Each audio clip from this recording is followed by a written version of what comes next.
Representative Todd Rokita was on CNN talking to Carol Castello, and during the interview, he said something that some people believe might be interpreted as a little sexist. Now, they were talking about funding the government, the budget, and the government shutdown. And they got into a little bit of a debate, and here's one portion of it that people found a little controversial.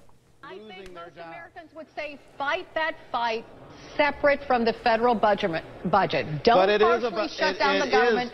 Don't make things worse by fighting the same fight over and over. Right, we're going in circles, right. That's what you guys are doing. No, you're part of the problem.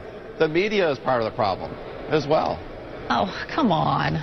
That's so easy. That's so easy. Carol, you're beautiful, but you have to be honest as well. Okay, I think we should leave it here. Thank you so much for joining me, Congressman Todd Rokita. See you, Carol. Drums. Yeah, so people were saying that it was sexist. I would just like to note that had the roles reversed and there was a very attractive man anchoring a show and a female representative were debating with him, the female representative wouldn't randomly, in the middle of this 7.5-minute debate, say, you know, you're really sexy, but you have to be honest. It just doesn't happen. Well, I know when I've been on TV, several times the female congresswomen just couldn't help themselves.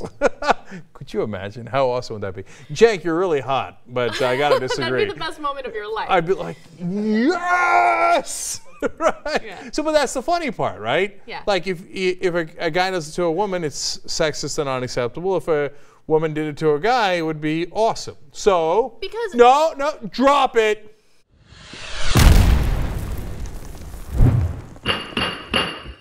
All right, Justice Kasparian, why is it different?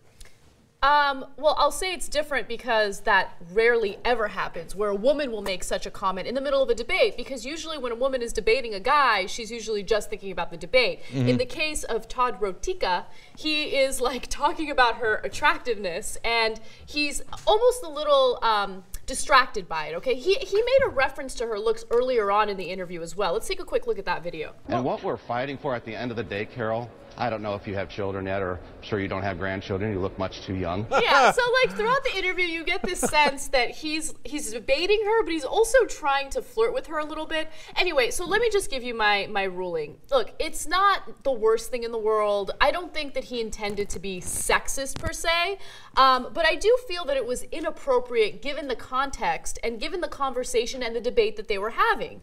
What does it matter that she's attractive? Why does it even matter that she's beautiful? Why did you feel like you needed to bring that up? Okay, my ruling is that he's clearly a pervy wanker.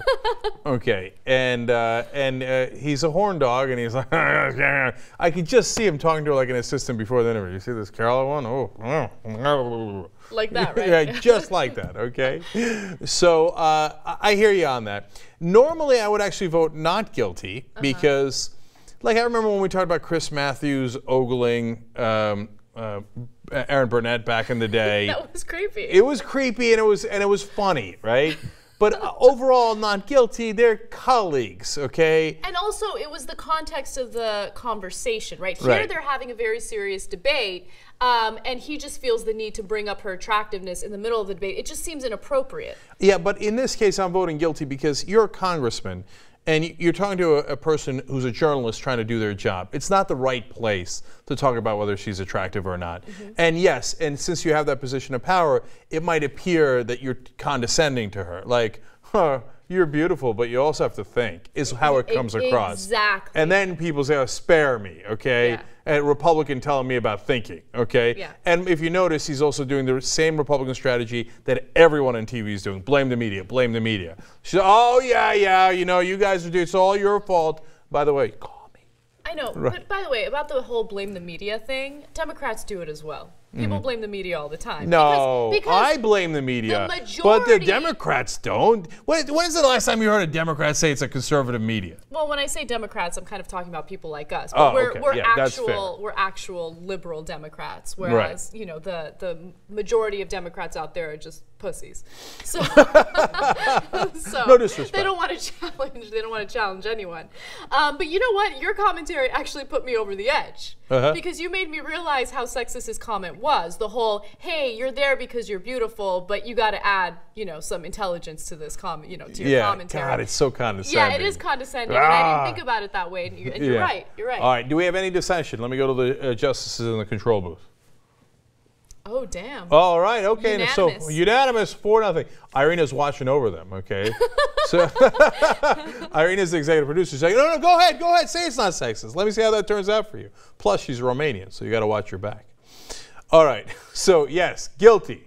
I know, shocking on the Young Turks. The Republican is found to be guilty by a unanimous vote. I am surprised by you, Cenk. I had the bell ready. The ding, ding, ding, ding, ding bell. It was ready. But you surprised me today. I'm proud of you. No, I was on the side of the anchor and not on the side of the wanker. Okay, that's great.